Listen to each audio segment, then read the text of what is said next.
Hey there, guys, and welcome back to the Travis and Damian podcast, episode 89. We are available on anchor.fm/Travis Damian podcast, along with Spotify, Apple Podcasts, Google Podcasts, and many more. First, we're going to talk about the new Sonic Frontiers news. Then we'll quickly dive into our recent activities, including Monster Hunter, Diablo 3, The Quarry, and the Guardians of the Galaxy game. Next, our thoughts on Ms. Marvel episode 1 and 2. Afterwards, our thoughts on Kenobi episode 4 and 5. Lastly, a whole bunch of news in gaming and entertainment, including The Last of Us Part 1, Starfield, Spider-Man No Way Home, Stranger Things 5, Ezra Miller, and many, many more. So, before we begin, if we miss anything, apologies. There's a whole lot going on between these past 2 weeks. So let's just jump right into it. So for Sonic Frontiers news, we've been seeing a lot more gameplay from IGN and also other places, and them explaining what an open zone means. The Sonic Centrals event, I guess we could briefly talk about that.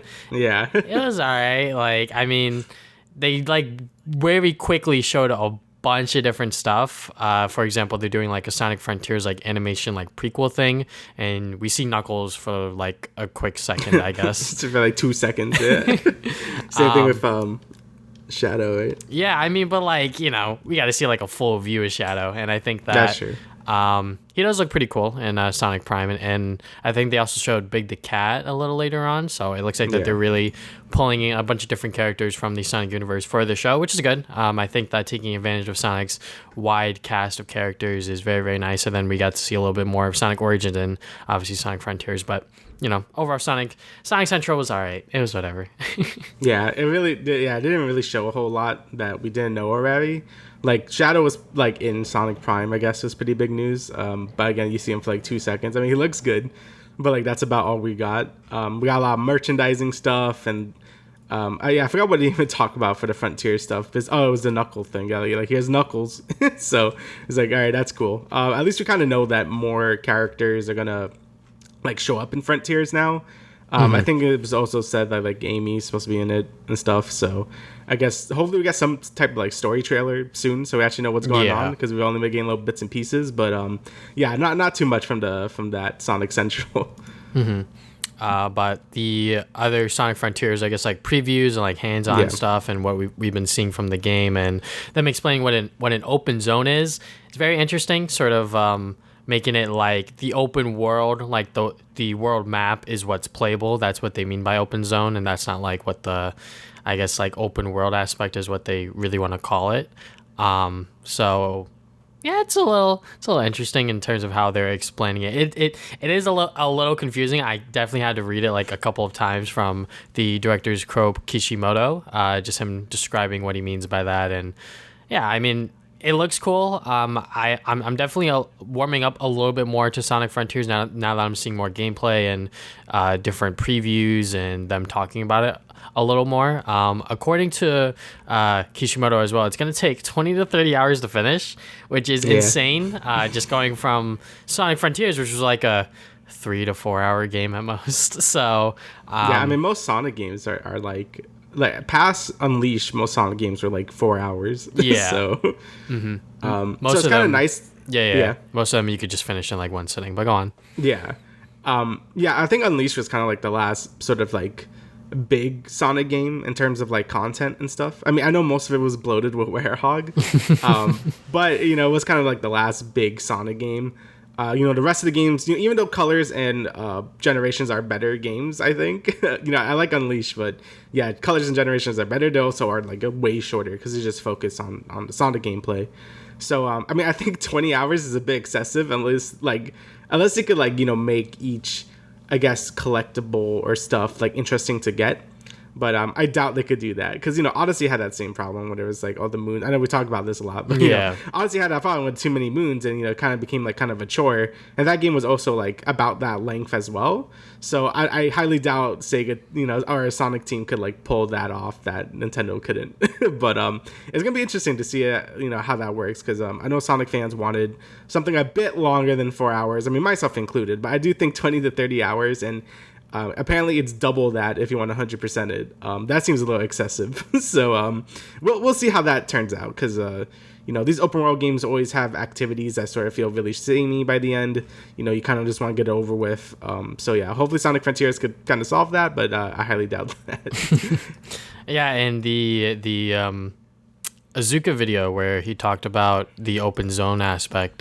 Towards the end of it, he was like, "Look, man, I want to do another adventure style game. Yeah. So hopefully this does well, and maybe we can do that." So I'm like, ah, shit. He's still teasing the fans about Sonic Adventure 3, which was one of our predictions when it came to the Sonic series moving forward after Forces. It was like, shit, we've been doing the boost formula for a while. Maybe they should step back and do another adventure style game, but it looks like that they're really going in and sort of heads forward with this open zone idea, which obviously like I'm down with, but it definitely is a little confusing when you really explain it. I think that just saying that this is like an open world Sonic game is probably still the best way to describe it, even though that they're like, no, it's like an open zone, like I guess like the hub world map is like playable and whatever else like that. So we obviously haven't seen anything else like clearly. I know that Sonic fans were like trying to get images and screenshots of the of the I've been seeing that. of the HUD and things like that. So really we're reaching for scraps here when it comes to seeing like the actual game and like its full capacity, which the HUD itself, from what I can tell from the 140p images or whatever, it looks like a HUD that you would put in a Sonic game if it was to be open world with like upgradable things and I guess like a health bar and other things like that. So hopefully, like you said, we get like a story trailer, but on top of that, like an actual like really good like gameplay representation that shows everything that we would like to see, such as the skill tree and everything like that. Yeah, I think the game just needs more explanation on what the hell it's trying to be. Them saying open zone. I mean, I'm guessing what open zone means is more like like Mario Odyssey or like Banjo-Kazooie maps, but like bigger, where it's like, oh, you have this one area, but there's like a ton of things to collect and do, just like bigger. That's what I'm thinking they're doing, because apparently it's supposed to be different hub area. Like you have like this grassy one that he keeps showing, but apparently there's supposed to be like a desert one and maybe some other like archetypes and stuff. So that's what I'm guessing what he means by open zone. It just means like a more open-ended level, but still pretty self-contained. At least that's what I'm guessing that's what he's trying to say. But yeah, like you said, I think some more explanations of how the like combat and skill trees and just what are you doing? What are you collecting? Like apparently there was some more context that the little hearts you're collecting are for like Amy or something. So that makes sense. I don't know what it does or anything, but yeah, and we still haven't seen any of those like cyberspace levels. There are like the more traditional Sonic levels. Yeah. So yeah, there's a lot we still don't know about yet, even though we had like this whole month to show us this game. But I guess we have to just keep waiting and seeing, because maybe they will show more. But yeah, from the playtests that have been happening in Summer Game Fest, apparently people are liking it, so that's good. Mm-hmm. So maybe it is something you do have to play before you really get it, but yeah, I definitely think it's still going to be like a 7 out of 10 or something. So I'm not going to put too much stock on this game being like a 9, like this dude wanted it to be. Yeah, hopefully it's still enjoyable. This is obviously like the first Sonic game that they're really jumping forward, changing the formula up again. So you can't expect the first one to be, I guess, like a sort of like gold standard of what they want it to be. It's going to take some time for them to refine it and change it up if they want to continue with this sort of open zone level of style for Sonic. So, but yeah, Sonic Frontiers, I'm definitely opening up a little more to it now that we're seeing more of it and them explaining it a little bit better. But yeah, hopefully we know a lot more before the game actually comes out later this year. I know a lot of people, when they first saw it, were like, it should get delayed, which like I was kind of on that boat. But now it's like, okay, this does seem like a more complete game now, but I'm sure that by the time we see the game, hopefully it'll look different as well, like visually better. So, but we're just gonna have to wait and see. So hopefully Sonic Team is, not putting too much pressure on themselves. I know that this is like a huge task for them to even achieve in it of itself, because there's a lot of expectations riding on this game for the Sonic franchise and the Sonic games in particular. So, yeah. yeah, really. It is kind of odd that he talked about Adventure 3. Like, after, I know he usually talks about like, oh, like I want to do Adventure again. But like he said himself, like he wanted this game to be the next step forward for Sonic. So it's kind of weird that he'd be like, oh no, I could do Adventure after this. Like, it's kind of weird, but whatever. Yeah. Still excited to see what Sonic Frontiers has to offer. But yeah, hopefully, like you said, we see more of the story, how the game's actually going to look, and the other tiers and upgrading and skill trees, whatever else there is. So, Alrighty, so with that, we're gonna jump into our recent activities. I guess I'll go first. I don't really have a lot right now. Yeah, right now I'm just kind of waiting for like the new games to come out, which actually is like starting today. Like I know like TMNT comes out today and a bunch of other shit after. So I'm gonna have a lot more to talk about after this week. But right now we're just playing more Monster Hunter, just getting ready for Sunbreak. Not much else to really say about that. But I actually was playing before I talk about Diablo 3. I was playing Nickelodeon All Stars Brawl because this was free on PS Plus. Oh, okay. And this month. So, and I didn't pick it up because I thought like it was like $50 for it. I'm like, that seems a little much. But I like what I played. Like when I was over at your house, I played a little bit. I thought the game, like we played the Switch version. I'm like, it kind of looks a little crusty. The PS5 version is definitely a lot better. It runs really well. And honestly, I had a great time with it. I played enough of it to get like a plat because it really isn't that hard. It was like maybe 6 hours to get it. So yeah, why not? Why not get the plat for this thing? So I played like a bunch of online. Zim is really annoying because I was playing as Zim and he's like an ultra zoner and I'm like, oh man, people are like rage quitting against me. That feels good. But yeah, the online is definitely very hit or miss. Like when the game works, it works really well. Like it felt like they were like in the room with me, like in terms of like, how fluid it played. But that was pretty far and few between. Like it was pretty spotty a lot of the time. And yeah, a lot of online matches were very like 50-50 if they were like actually good connection or not, which is a little disappointing since, the developers of this game is like, oh, our net code is going to be good and like stuff. But it kind of was just like, whatever. It kind of just felt like Smash, like in terms of like how good the online was, where it was very like scattershot. But yeah, in terms of that, single player offerings or whatever, it's just like arcade mode and some other stuff. It's pretty light on like content overall. So I think as a PS Plus game, it's really good. But like if you were gonna buy this game, I still like wait till it's like $20 or something. I think that's how much it should be worth. But it's really good. Like I think the characters all played really fun. Now they added the voices. Now that feels a lot better. Because when you hit someone, it didn't like grunt or say anything. It was just really weird. So I'm really happy they added all the voices and stuff. And yeah, I think the game is a lot of fun. It just really lacks the polish and stuff that Smash has, or it looks like even Multiverses has like way more polish than this game is gonna have. But hopefully they do make a sequel to this game and it just end up getting a lot more polish and more money from Nickelodeon themselves. Because I think something like this could like take off really well. Because these are really beloved characters and it's always good to have another like Smash like clone. Oh, and that strafing feature where you could like sort of like have your character in one direction no matter what direction you're going in is amazing. Like I wish Smash had that. Like there's so many times where I want to do like I want to do like backwards like back airs or whatever, but I keep flipping and doing a forward air. Like you could just strafe and it's like so easy. Like that is something I really wish Smash adds because that's like a really good feature. But yeah, it's a pretty good game. If you have PS Plus, go get it. It's good. And then I was playing Diablo 3. I wanted to play Diablo Immortal so I could talk about it for the podcast, but after all the horrible press, I'm like, man, I don't even want to like download this game. And I still had a Diablo itch, especially while like the news come out for the game. So I'm like, whatever, I'm just gonna play Diablo 3. And yeah, the game is still really good. Usually I go back to it every now and then and make a new character for a season and just do a run or whatever. And yeah, the game's still great. Fight hordes of enemies. You get your items and stuff. I put in some time to make a demon hunter. I never made one before, and they're fun. A lot of bows and arrows and explosives and stuff. And yeah, it's just a good time. I mean, Diablo 3 is still like a really good game. And if you're like kind of down on Immortal or just the franchise in general, I say like play Diablo 3, do another run of it, and be like, yeah, this is fun. So, plus the game's like really cheap nowadays. So. But yeah, that's kind of all I've been doing right now. I'm next week I'll have more to talk about, or 2 weeks from now I have no more to talk about. But yeah, that's about it. All right, so I've been doing a lot. I can see. Yeah, so first up, anime versus manga. I've been keeping up with Spy Family. Spy Family's still really good. I haven't watched Shikamori or Komi in a minute, so I have to catch up on that, but I'm sure that those are still doing really good. But yes, Spy Family's still great. I love Spy Family. But my manga, so I got Skip and Loafer Volume 2.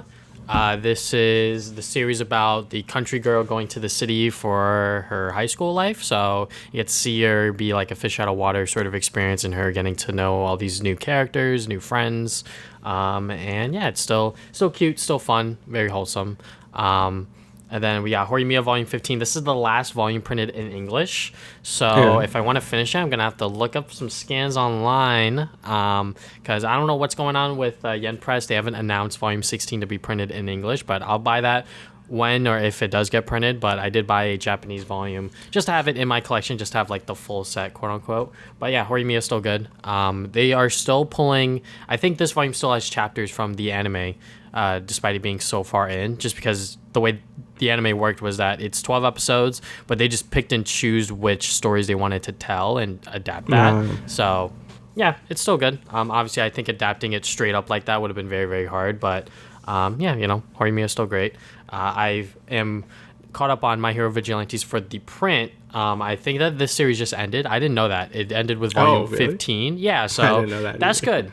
Because this is obviously a sort of like prequel series with Vigilante My Hero characters, and you get to see like all my, I guess like in his prime, quote unquote, and a bunch of other characters from the My Hero series. But yeah, I still really like it. Just seeing the Crawler and all of the other characters within where we are within the story within Volume 12. Still super duper fun. Definitely recommend it to anyone that remotely likes My Hero even a little bit. Even if you don't like My Hero, I think that this is a great shonen manga. But yeah, that is that for that one. And then we got Boys Run the Riot Volume 3. I wanted to finish it for this podcast, but I've obviously been doing a bunch of other crap that I'll talk about later. But yeah, still a very... cool manga about these LGBTQ characters. It is Pride Month, guys, so pretty much about these high schoolers trying to especially this holy shit, I don't even know what you thought I was gonna say, but anyways, they start this clothing brand, and one of them is trying to figure out who they are in terms of like themselves and like their sexuality and all of this other stuff, and like who's in control of telling that story. So really does bring a very good, I guess, like narrative to that side of it, because not to spoil anything about the story, but it's good. It's still very, very good. I wonder how they're going to end it within the final volume. But before I move on to the games that I've been playing, I've actually been playing games for once. Wow, I know. Look, I'm proud.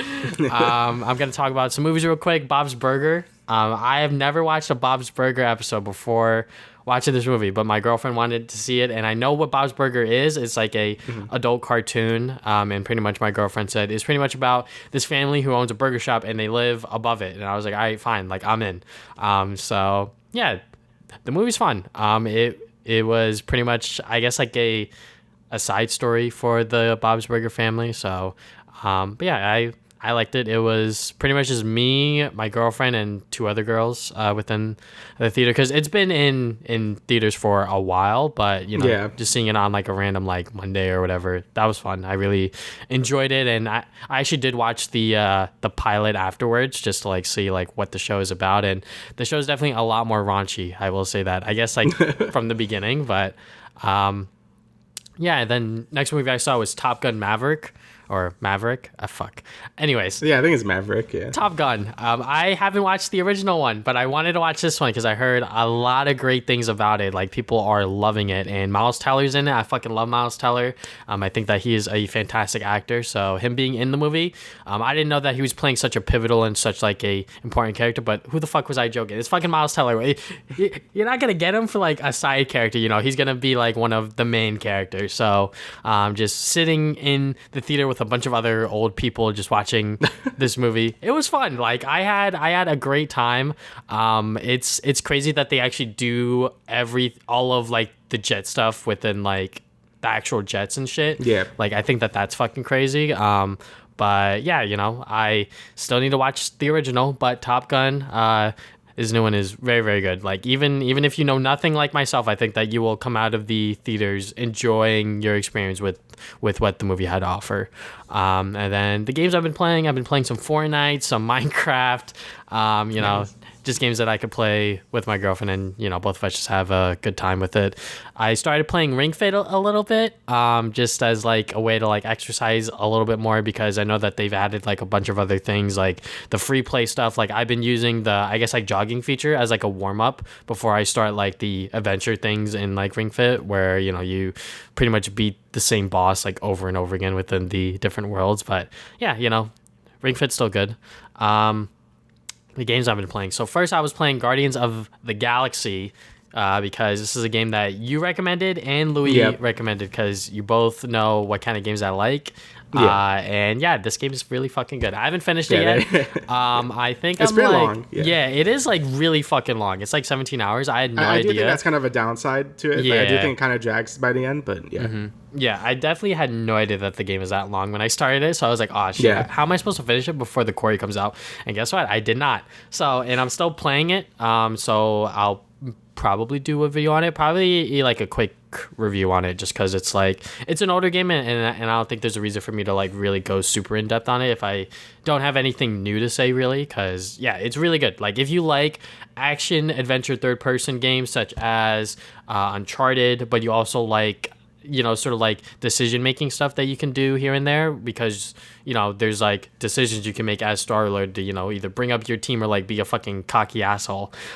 So and the gameplay is like really good. I mean, I had no idea that it was going to be as much fun, but just being able to control as Star-Lord and then being able to tell the other Guardians what to do is really cool, because Groot is pretty much just like the guy that'll like hold them down, and then you have Rocket that'll throw the bombs and everything like that. It's pretty much like the same gameplay loops once you like get used to it. And then Peter also gets like his different like gun upgrades with like the electric and the ice, which are the only ones I've gotten so far, but those are fun. And then like upgrading them with other abilities, unlocking new moves, etc., it's really fun. And it does look very, very good, I will say that. Like on the PlayStation 5, I was very surprised by how really nice the game looked, especially in the beginning when you're like going through I guess like that like shipwreck or whatever, just like trying to like collect shit or whatever. And I really like the story that they've decided to do, where it's like it's not totally in the beginning where they're like meeting each other for the first time. It's like more of them being like, okay, like we recently just got Gamora and Drax. They're not exactly too specific on that. And then you also jump back and forth between Peter's past and sort of like how that connects there, and like it's pretty good. Like I really like the way that they're handling the story so far, so very much enjoying it. Hopefully I'll finish it by next episode, because I'm liking it a lot. And because I took a break from this game to play the Quarry, I did forget the controls for like a minute, and then I was like, okay, now I know what I'm doing again. So yeah, definitely if you're gonna play this game, make sure you have like a good amount of time, because the game is long, and like if you forget like how to play it will not be fun. So but you got any comments for Guardians or? No, I mean, like I said last year, I thought the game was really great. Like, it really caught me by surprise, because, they kept showing it in the Square conference. It looked good. But I wasn't too sure. A lot of people weren't too sure because of the Avengers game, and that game kind of put a bad damper on any Square-related Guardian or any Square-related Marvel games. Yeah. But I kept hearing so many good things about it, so I picked it up, and I'm like, yeah, I really don't regret it. It's really good. It's just a solid action-adventure game. Great story. The game looks really gorgeous. It's just what I thought a Guardians game would be. I think the only better thing, I think that would make it better would be like maybe if you could control the other Guardians. But I think just controlling Peter was like good enough, since you could command everyone to do whatever you want anyway.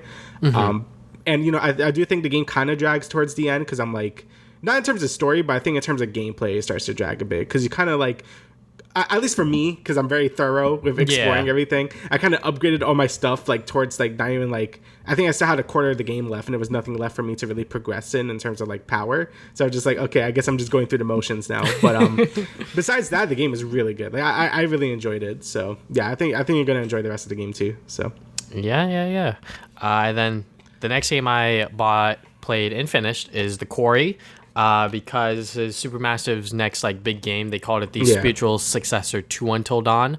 So this is the next game that I'm probably gonna review for this Saturday. Hopefully I'll be able to write the script and do everything like that by then. But this game is really fucking good. I mean, I knew exactly what I was getting myself into. It's pretty much just a horror movie turned video game, pretty much. And like if you liked Until Dawn, or if you liked watching Until Dawn, you'll probably like the Quarry as well. Like I enjoyed my time playing this game, getting to know the characters, where they are, their relationships with each other. But the story is pretty much about these kids on a summer camp. It's like their last day, but they want to spend one more day without taking care of the kids, because now all of the kids went home, so they decided to stay an extra day, and obviously shit fucking happens. So like it always happens.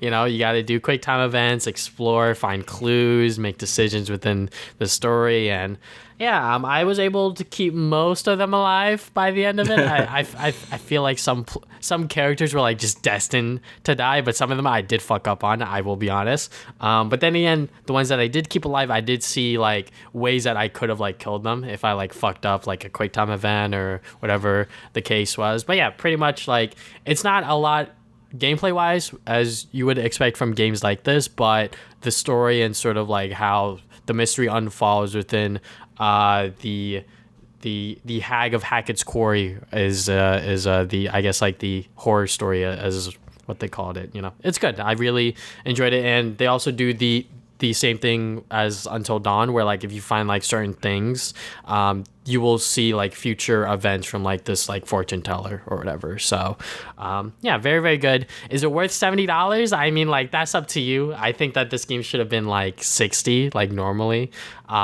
But I did buy it on the PlayStation 5, so maybe they were just trying to get an extra $10 out of me, which they did. But I feel like by Black Friday, you will see this game on sale a lot, and I think at that point you should definitely pick it up because it is very good. It is on pretty much everything. You can also watch streamers play it if you want. I know a lot of them have been playing it, you know, paid to play it or not paid to play it, whatever the case is. You know, the Quarry is a fun like streamer experience. Like I watched all of Until Dawn from FaZe Jev, and I do want to see him play the Quarry because now I think he's uploaded all of his parts. So maybe I'll sit down and watch him play that as well, just to see what he's done different. Because like I don't know the different paths either. Like I haven't looked that up yet. But yeah, you know, just seeing everyone excited about another supermassive game is pretty good because like, you know, the last ones have been kind of stinker, gonna be honest. Yeah, the dark fiction anthology games haven't been too great. So. Yeah, especially the Man of Medan, because that's the one that they started off with. Man of Medan wasn't great. Yeah, so but anyways, you know, the Quarry, I'm really enjoying it. Hopefully I'll have more clear and concise thoughts when I get to my review of it, because I haven't even started writing for it. But anyways, moving on from there, now we are going to talk about Miss Marvel, the newest Marvel Disney Plus series. The first 2 episodes are out, so we're going to talk about full spoilers. So I'll go just real quick, just because, like, you know, I was like, you know, they're changing up her powers. You know, I'm like the fucking comic book nerd where, like, I've read her first run of the series, so, like, how are they going to do it? I'll be honest, after the first episode, I was like, fuck, that was good. Like, I really enjoyed the first episode because they really established, like, everything about the character, like, pretty straightforward, like, pretty candidly, and sort of, like, place her within the MCU as, like, this super fan of the Avengers, which is, like, that's who she was, but not to this extent within the comics, which, like, I'm fine with, you know, like, fuck it, just, like, go all in, where she's like, I love Captain Marvel, and, like, I love, you know, the, I guess, like, MCU characters and all of this other shit, which, like, the actress herself is also like that to a certain extent, which is pretty cool. But yeah, you know, I really enjoyed the first episode. The second episode is pretty good as well, you know, just, like, continuing that story, but yeah, I'll give it up. I'm looking forward to how the rest of the series is going to play out. Yeah, I really enjoyed it too. I mean, it's kind of what I expected it to be, more of a, you know, coming of age, like, sort of like Spider-Man type deal. Again, I don't really know much about Miss Marvel. I only know her from the Avengers game, and I know her original power is supposed to be stretchy power, but I guess now she has this thing called hard light, as she calls it, where she, like, just manifests, like, light and, like, hardens. So I mean, it looks pretty unique, and, you know, they reference her old power where her hand becomes stretchy with the light and stuff, but obviously it's not the same power. But I think in terms of, like, feel and stuff, it's really cool. Like, I really like the editing and just the overall feel. You know, it feels very, I don't know how you even describe it, like Life is Strange-y, like, you know, just, you know what I mean? This teen movie type deal, like, you know, it knows what it wants to be, and I think it does it really well. So yeah, overall, I also really enjoyed it. You know, I don't know if I was concerned about it, but, you know, I didn't really know what to make of it from the trailer. So I'm glad it ended up being, like, pretty good, so. Yeah, I mean, like, just, like, the style of the first episode when, like, they were doing, like, the, I guess, like, text bubbles with, like, the neon lights and, like, the streetways and shit like that. I was like, that's fucking cool. And, like, the shot of her, like, going on the couch and, like, the camera follows her. That's been like a fucking topic on Twitter, which like I've been loosely paying attention to, but like I don't give a fuck. Like that was a cool shot in it of itself, and I really do like the style and sort of like the way that they're really treating this character with. The whole in fucking episode 2 when like she calls her grandma and like she's like literally right next to the phone. I'm like, yep, that's how old people FaceTime. Like no matter who you are, that's how they fucking do it. And yeah, just like also just like introducing like her like I guess like Pakistan like I guess like heritage and like all of that other shit. I know that the directors and like the people behind the scenes are very much familiar with that stuff because they've also lived that life. So them bringing it into the show like this, and from my eyes as a fucking Asian American doing it very respectfully, I'm very much enjoying what they're doing with this character so far. And yeah, I mean like also just Bruno, him as a character, I'm like, yeah, that's fucking Bruno, all right. He's also just like a nerd ass white kid that just hangs out with Kamala, so like he's trying his best. No, I actually do enjoy a lot of the characters and stuff. Like Bruno is really cool.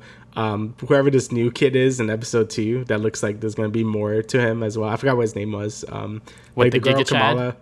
Yeah, Giga Chad, man. That might be related to her now. I don't really know what's the deal with that. Oh no. They were just saying that as like a way to like play it off. Well, at the end, because wasn't that like her like grandmother like in the end in the maybe car? Fucking hell, man, I don't know. Yeah, that's why. Yeah, I know that was a joke, but then like after that, I'm like, wait, what? So yeah, we don't really. Well, maybe but I don't know. But yeah, I really like all the characters and stuff. I forgot what was her name. Her other friend. The one that's like running for council and shit her. like that. I really like her. Yeah, she seems to also have like a strong head on her shoulder, which I really like. I mean, it's really like cool. Yeah, I'm not. We both can't like I guess not relate, but like sort of like it's not our culture to do that, but it's cool like to get more of a I guess exposure to it, because it's not something that you see a lot of like companies or media really like showing like Pakistani stuff or whatever. Like it's mostly like what we expect from everything. You know what I mean? So it's cool that Marvel like is like doing stuff like, I mean, even with I know Wakanda is like made up, but what I mean, like more African type, cultures and stuff like that. I think that stuff is really cool. And, it makes, kids that look up to these, that might be like Pakistani and stuff like, oh, like now I have someone to look up to and stuff, I mean, like I love Spider-Man as a kid. I mean, we're both from New York, so it's like, yeah, like Spider-Man's sick. Even like we weren't white, or like, it's cool to see at least like representations of the New York, like as a more broad thing. So yeah, I guess that's really cool how they did that. I think they did all the stuff like, respectfully and stuff. So that was really cool. And yeah, like I said, just the general vibe of the show is just really good. Like I just like the, they're from Jersey, like Jersey City, I guess, and stuff. Like I mean, it's just like the vibe and stuff is really good. The story right now is pretty, it's the typical like origin, thing. She like learning to get her power with like the bangle thing, even though that's probably not the source of her power, as they said. It's like from her, so it's like it just unlocked it, I guess. We're gonna learn more things. Shit, I totally forgot what was the name of that evil like with the drones and stuff. Like, are those people we knew before? Is that like a new organization of like people? Like, oh yeah, the fucking like agent from like No Way Home showed up and shit like that. Right? Yeah, No Way Home was it? Yeah. I was like, okay, well, is this like a new organization? Is this just like the FBI? I don't know exactly what's going on, but those drones were very much like, I guess like Tony Stark drones from Far From Home. Far From Home, that was what I was thinking of, So I was like, okay, we're like getting actual like MCU blending here, but very subtly, which is good for a new show like this. And it makes sense, like, it's not like they're just gonna like throw in all the MCU stuff right away, because it makes sense. It would probably be like looking for like any other people like superhuman stuff, because like that's pretty important to keep track of. But yeah, the story has just been, like the teen stuff, what I mean? Like, like, oh, she likes this guy, and then Bruno gets jealous, and he has to go Caltech, but he doesn't want to. I mean, I like it, because, it's obviously that's what it's aiming for anyway. So, I've been really enjoying that. We're both fans of Life is Strange, and I know you really like, stuff like, teen movies and stuff like that. So, no, it's been very enjoyable so far. So, yeah. Yeah, I fucking love coming of age stories, and definitely, I guess like the conflict of them you know, because we're like fucking like 20 something year olds, you know, like you're 24, I'm 23. It's like, all right, yeah, bro, you got this opportunity to go. So yeah, just fucking take it. But he's like, I don't want to leave my friends and family. I'm like, all right, bro, like I get it, but like they're going to be there when you get back kind of thing. But you know, like Bruno as a character, you know, he's so young and like he just views these things as more important than like this opportunity per se. Which, you know, makes sense for a kid around his age that's like, oh, I got in, and like he doesn't even know how to react kind of thing. So yeah, I really do like the way that they are taking the show as definitely much more of a coming of age story. You know, they are leaning obviously into the fucking Marvel humor with that kid with the ice cream pizza. I was like, what the fuck is that combination? He honestly should have fell and died because of that. And now I'm playing, but that was a crazy ass take though. I was like, huh? Ice cream and pizza at the same time? On pizza? That was pretty fucking disgusting. Some like Ninja Turtles concoction right there.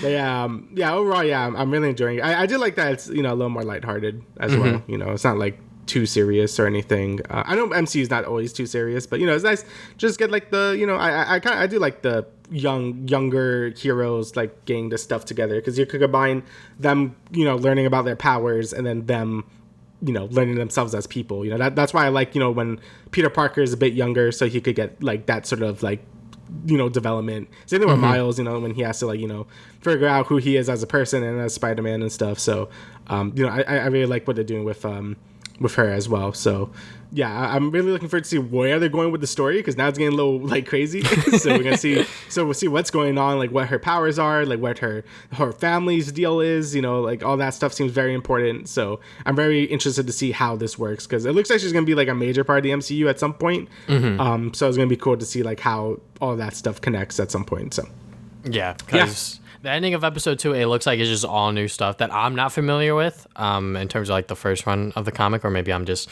forgetting it, because obviously like this is like her power is connected to her heritage, which I think is very, very cool. I think that is like one of the main reasons why I guess I like opened up to look the glowy powers and shit like that, because it's like, oh, okay, like it goes back to like her grandma and like her family line and shit like that. So it makes sense. So that's why I'm 100% more down with it, just because they very quickly like subtly like explained it. They were like, hey, look, this like bangle thing, you know, your grandma sent it to you, and you know her mom's like, this is a bunch of shit, and she was like, but I like it, and I was like, okay, cool.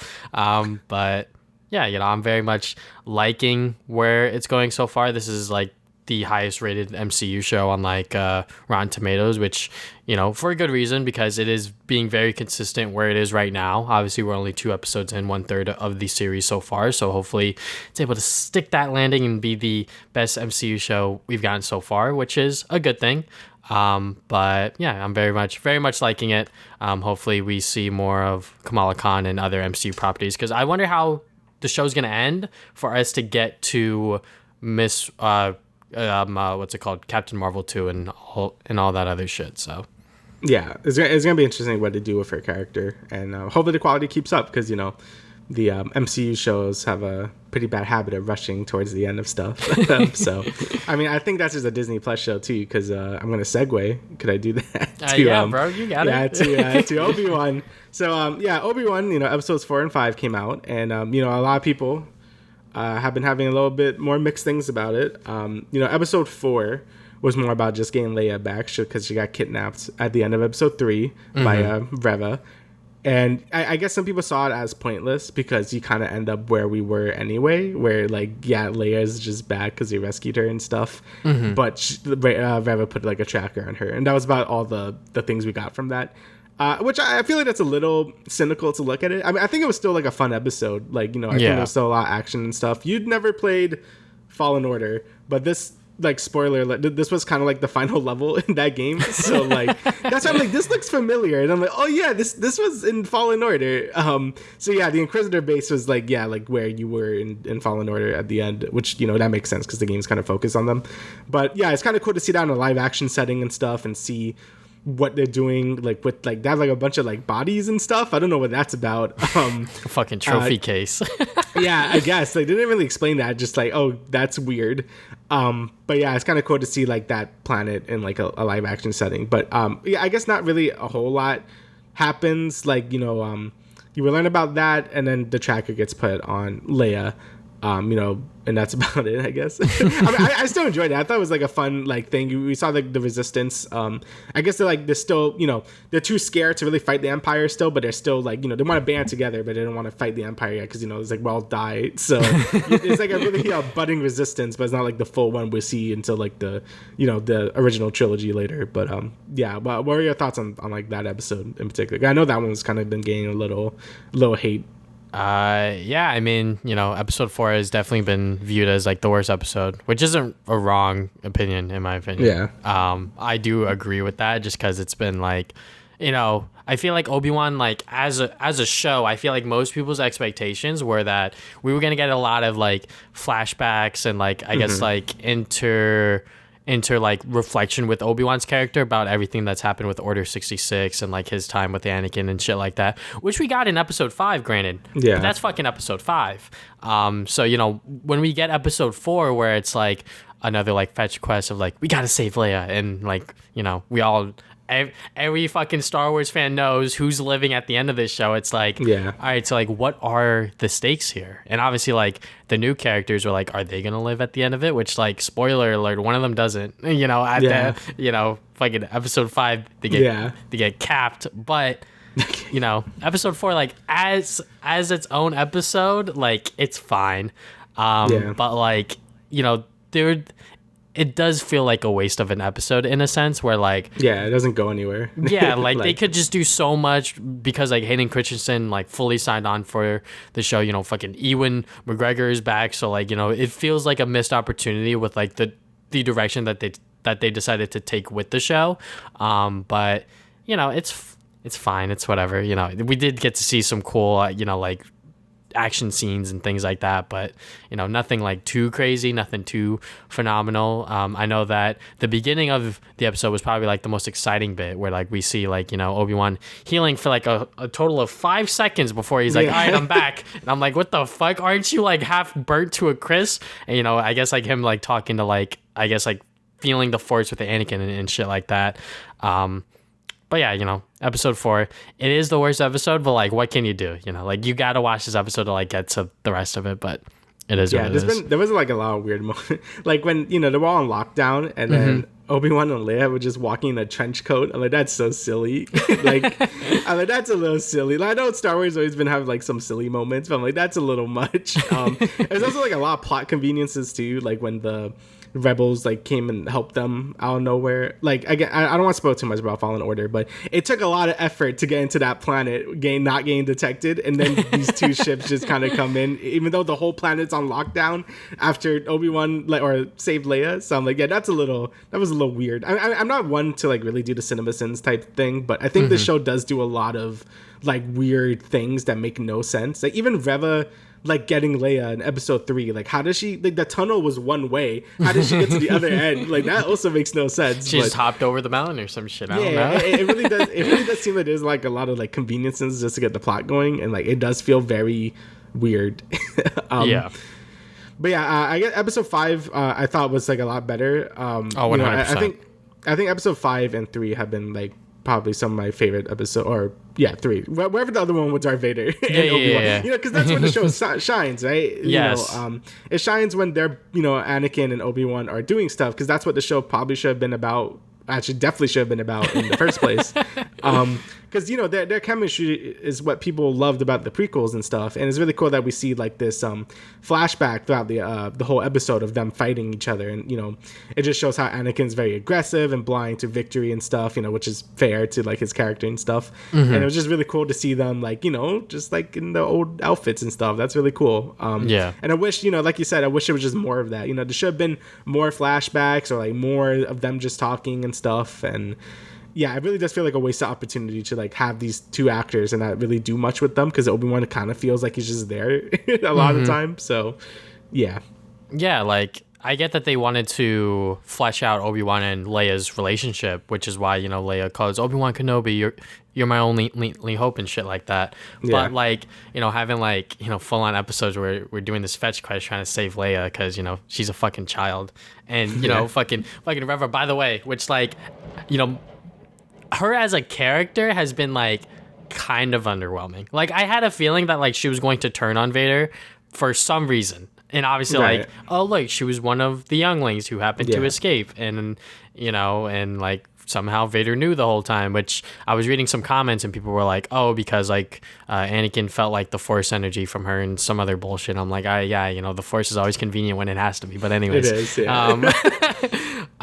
Yeah, I mean, like, just her, like, as a character, you know, when she was interrogating Leia, I was like, she's not intimidating at all. Like, this shit is so goofy, just, like, questioning this fucking child over here. And, you know, when we get the big reveal in, like, episode 5 with her being like, oh, you know, like, I was one of the younglings and, like, you know. And I called that in episode 1. I was like, there's definitely something up with this character as to why in her posters, like, within her eye it's Vader and not Obi-Wan, and I'm like, y'all made it just a little bit too obvious, but okay. But yeah, you know, just going back to I guess like the first scene with them, you know, in that flashback and them like I guess like training with each other, I was like, yeah, we should have seen this like in episode 2 or 3. Like we should have seen a lot more of these like sooner. Like I felt like in episode 4 we were gonna get that as like a whole episode where like, you know, Obi-Wan's healing because he has to fucking heal. He fucking burned half to death, but they were like, nope, we need him to like rescue Leia like fucking now. So he's gonna get out and do his thing and not feel any of his injuries and still be able to hold his lightsaber just a little bit. But yeah, like I'm very, very much concerned about the finale now because it's like Obi-Wan's still fucking washed, man. Like how is he gonna fight him, you know? So, but yeah, you know, just like episode 5, like in and of itself, just because we see so much of Vader and so much going back and forth between Obi-Wan and Vader and then the flashback sequences, I was like, yeah, like this is like what we've all wanted from this show. Like I feel like that's what everyone really wanted. I get that they wanted to, you know, do Reva's story with her being as youngling and all of this other stuff, which like is a fine concept and like a fine idea, but I felt like the execution was a little off. But yeah, I don't know. It just feels like that this show as of right now before the finale has been disappointing, if you will, but not like the most disappointing Star Wars thing because there's been a lot of Star Wars shit. So. Yeah, like I say I'm also disappointed in the show overall, but like I don't think it's like horrible. Mm-hmm. You know, I think there's still great moments again when it actually focuses on Obi-Wan and Anakin. Like that shit's sick.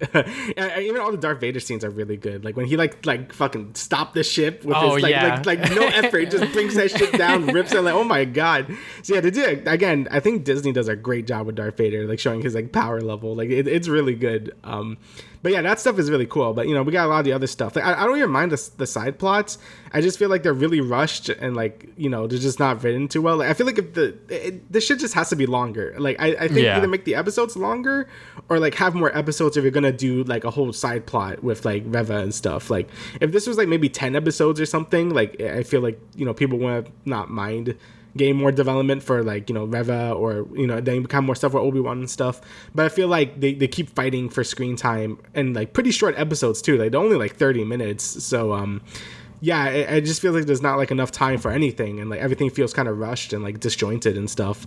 Because I do think it's important to actually talk about Inquisitors when you're talking about Darth Vader post, you know, prequels, because that's sort of like a thing they've been building up. Yeah. But I think the way they've been doing it just feels rushed and like poorly written and stuff. So, but yeah, I think if they just had more episodes or longer episodes, I think this would have not been a problem. Mm-hmm. But it ends up just being kind of like a waste. Like this show just kind of feels like a wasted opportunity to like make something really cool, but it just feels like kind of like janky, you know? So. Yeah, definitely. You know, seeing Hayden Christensen back as Anakin was very cool. But what happened to the de-aging stuff, guys? My man definitely still looks 40. So I was like... He does look old, yeah. He definitely looks old as fuck. So I was like, what happened to the movie level budget you guys were going for? But... yeah, you know, I've obviously like we're just gonna have to wait and see until the finale, which like they're apparently like screening it like in select theaters after it premieres, which is kind of cool. So if you want to be in a room with a bunch of other sweaty Star Wars fans, go right for it. But yeah, Obi-Wan, like, episode 5 is very, very good, and along with episode 3, but it's like we should have gotten a lot of this stuff a lot sooner. Seeing Darth Vader do his cool shit, him, I guess, fighting Reva, quote unquote. He didn't even lift a finger, like, necessarily. He was just like fucking force holding that shit. But there are some people complaining about, like, why did he let the other ship go, bro? My man's trying to be psychological. He's trying to fuck him up. He's like, haha, y'all thought you escaped, so he's probably gonna fuck him up next episode. And on top of that, in my opinion, when I was watching it, I was like, oh, he's fucking tired, because like that probably took a lot of like force energy out of him. But then again, this fucking Darth Vader, so like he's like strong as shit, but like we don't have like a clear idea of like where his power level is necessarily. But it's fucking Star Wars, like I'm just trying to have a good time here, which like I am like overall with this Obi-Wan show, but like it just felt like that there just could have been so much more, which I could say a lot about the Star Wars like live action stuff, especially with the Disney trilogy, but that's a whole other topic. It just feels like not a wasted, but a missed opportunity with everything that's been going on. And it seems like a little bit, should have been more of Anakin, because that's pretty much what everyone really wanted, just to see more flashbacks, more of like introspective of Obi-Wan just trying to figure out like how does he deal with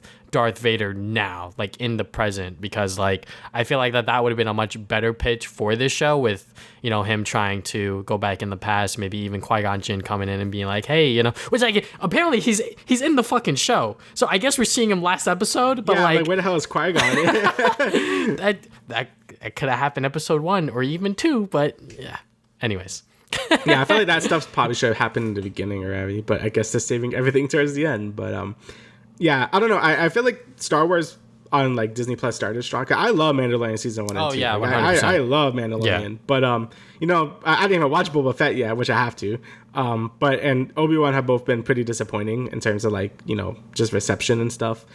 Hopefully the last episode is good, and hopefully the new Star Wars show, like Andor or whatever it's called, whatever. I forgot what it's called. Hopefully that's good, because yeah, again, Star Wars has been kind of in a rut, so we'll see. We'll see how things turn out with this last episode, and hopefully it could sort of salvage this pretty mixed bag of a series so far. Yeah, I mean, like, it's definitely better than fucking Book of Boba Fett. I will tell you that right now. Like, that was honestly, boring, right?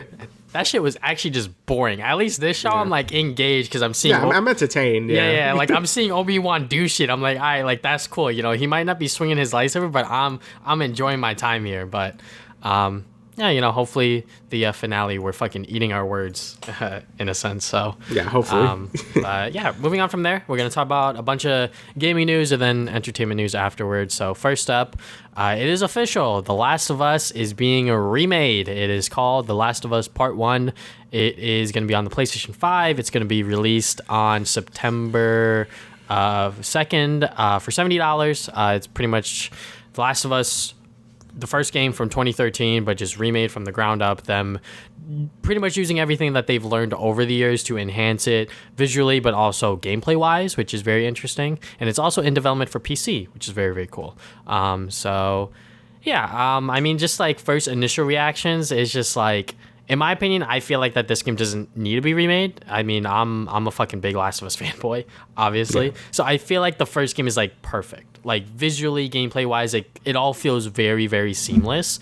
So just them even like remaking it and even like changing that, it's gonna be a tall order to do, because obviously like with part 2, like they really fucked up like fan reception, which like in my opinion, like part 2 is like, it's a fine game. Like there's obviously like problems with it, with like execution of the story and things like that, but like gameplay is like fucking perfect. Like they've really nailed everything with the gameplay, but the story was like all over the place. Visually it looks phenomenal. But with part 1, it's like, all right, what are you guys gonna do for the gameplay loops that people have pretty much memorized and done over and over again, because they played The Last of Us on the PlayStation 3, and then probably New Game Plus, and then on the PS4, and then New Game Plus as well. Like, yeah. I've done all 4 of those. So what are they going to do for this version that'll make it different and compelling for me to actually play it? Like, I'm gonna buy it still. Like I'm not capping with nobody. I'm gonna fucking buy it day one still. But it's like, what are they gonna do? Which we'll probably see before the game comes out, hopefully. But yeah, they also announced like a Firefly edition, which is like $100 and exclusive to the PlayStation Direct store, and that shit sold out. So I'm convinced that people still love The Last of Us, which is no surprise because the characters of Joel and Ellie are very, very compelling and very relatable and just very cool characters. So yeah, so I haven't played Last of Us. I'm just finally getting my excuse to like play it because I've never played it. So I'm going to buy it because I've never played Last of Us 1. I've always been on my backlogs, always been something I've been meaning to do. I mean, I've been hearing this rumor about the 1 remake for like a while now. It's been like a year. I even said it last podcast. I'm like, oh yeah, there's rumors that they're going to remake the first one. Oh, no, they won't do that. And then here we go. So yeah, a lot of people on Twitter and stuff see this as unnecessary. And yeah, it kind of is, in all honesty. Because, the first one still plays well. It's on PS4. Even though it's a PS3 game, it's a very late PS3 game. So I kind of just see it as like a PS4 game at this point. So, like, did it need it? Probably not. Like, I think Uncharted 1 probably should have gotten like a remake treatment more. Because I know that game is a lot more janky compared to like all the other games. Because, it was their first attempt at making like sort of this adventure style type game that Naughty Dog's like pretty perfected at this point. So I think they sound like Uncharted 1 probably deserves something like this more. But, Last of Us 1's going to get it because I guess it's more popular at the moment. And yeah, I mean, as long as they do actual improvements that like make the game better. Like I heard they're going to do like gameplay improvements by making it more like Last of Us Part 2. And I heard, good things about the gameplay in that game, even though it's not like the most focus on that, but whatever. Apparently they're going to make the AI better as well. So maybe the game might be harder now or something, or more dynamic AI. I don't know. So if they could do actual gameplay improvements and stuff, make the game feel more smooth, I think that's great. Because, the PS3 game like still looks pretty good. The graphical update to like the Last of Us Part 2 engine is going to be really nice. I'm not saying it's not. But I feel like a more gameplay like rehaul is probably going to be more worth it to some people at this point. And yeah, $70 is also like a big axe for just like a single game remake that is on PS4. Because with things like, Reignited Trilogy or like Insane Trilogy, you're getting like 3 games and they were like $50-$40 when they came out. This is like $70 for one remake of a game that's not even 10 years old yet. So I feel like that's a pretty big axe for a lot of people. Again, I'm getting it because I've never experienced The Last of Us, and if I'm going to experience it, I might as well experience it the best way I could. So I'll be playing this version instead. But I feel like unless you're a diehard Last of Us fan like Travis is, my brother loves the first Last of Us, so he's probably going to buy it as well. But I feel like if you kind of like Last of Us, then you probably should just skip it at this point because I feel like there's no real reason for you to go back to it. But if you're one of those people like me or like Travis, then yeah, it's probably going to be worth it for you. But I do think $70 is a bit much. I think it probably should have been like 60 or 50, honestly. Yeah. They probably should just put it on the extra tier for PS Plus to maybe promote that some more. Since it's a remake, I feel like Sony isn't really losing a whole lot to just be like, hey, subscribe to our new thing, you get this game like right away. Like I think that would have been a nice feature as well. But yeah, it is what it is. I'm gonna play it because again, I haven't experienced that game before and it looks pretty, so yeah.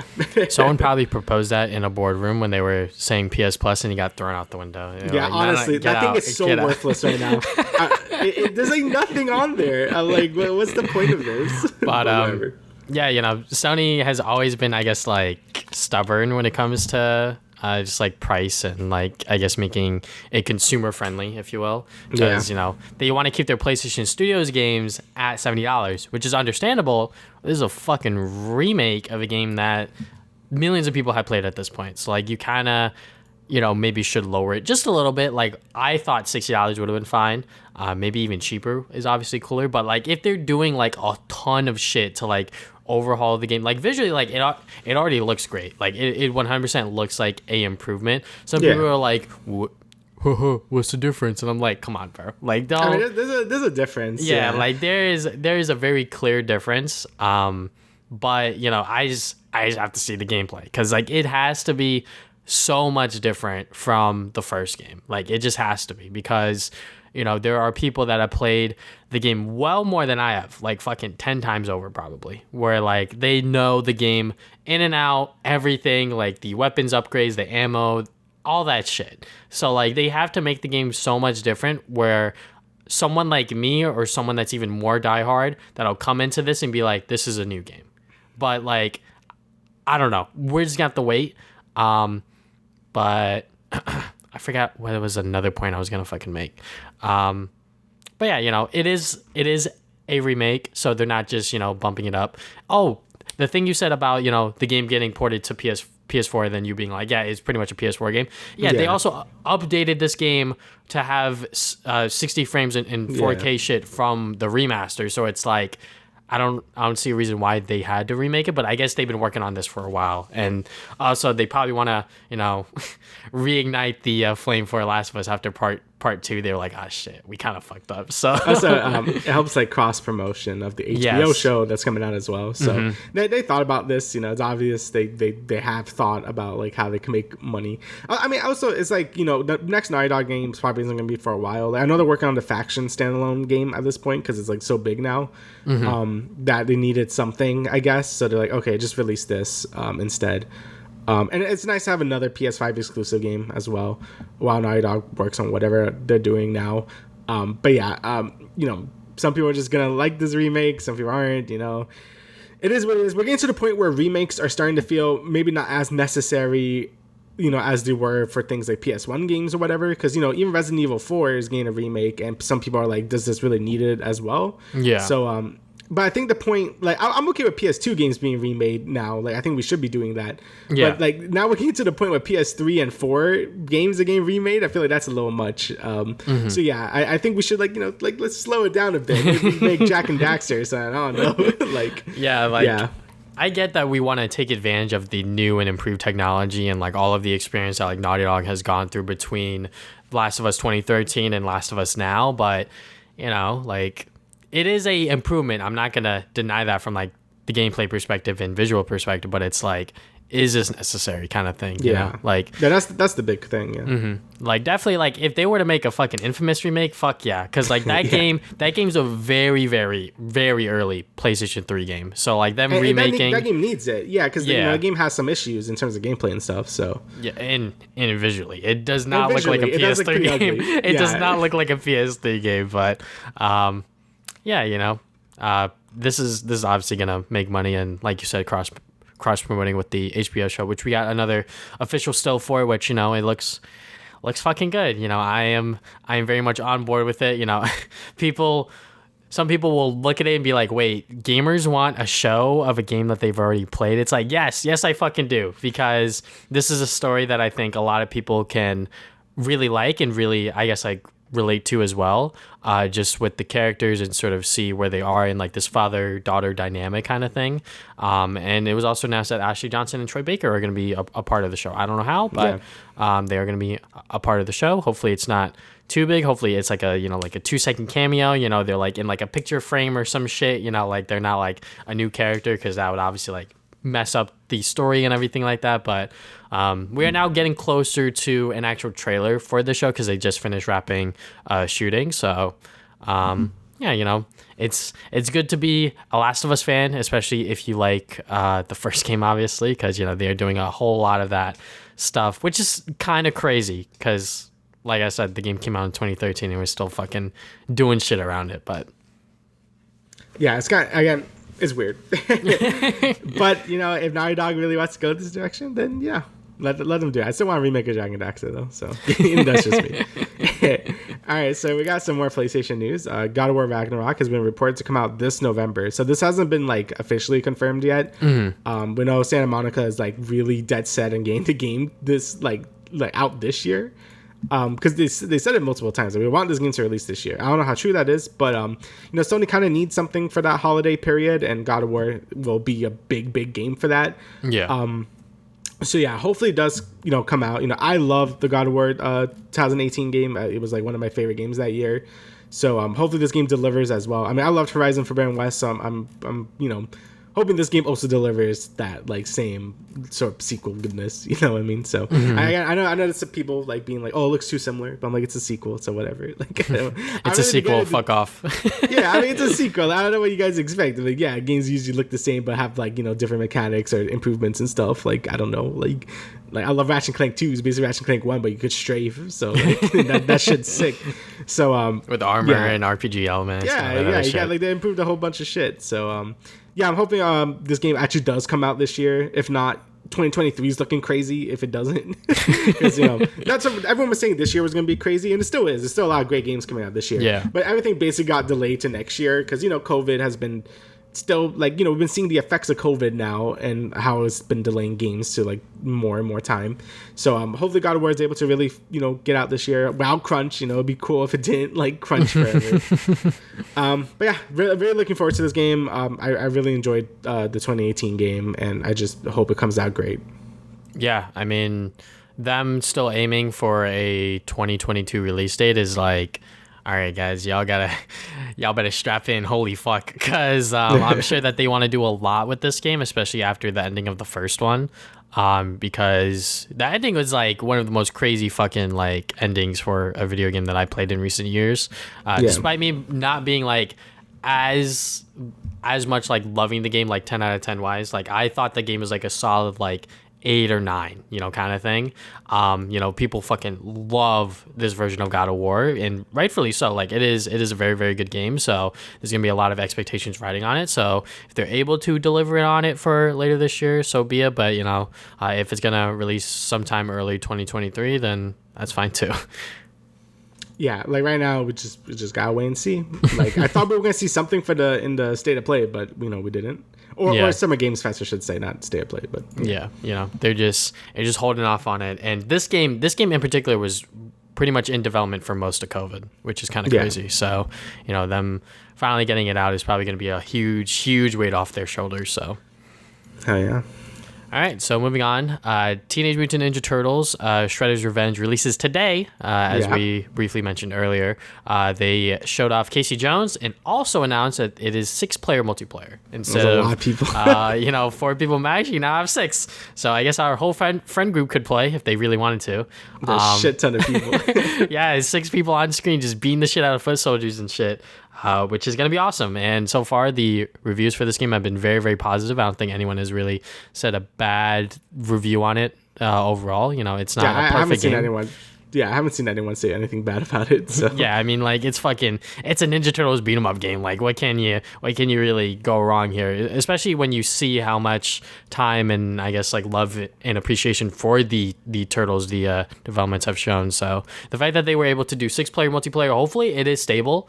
I haven't read or looked anything up about it, but hopefully that if someone has a shitty connection, it doesn't bog down everyone else, but it might. Who knows?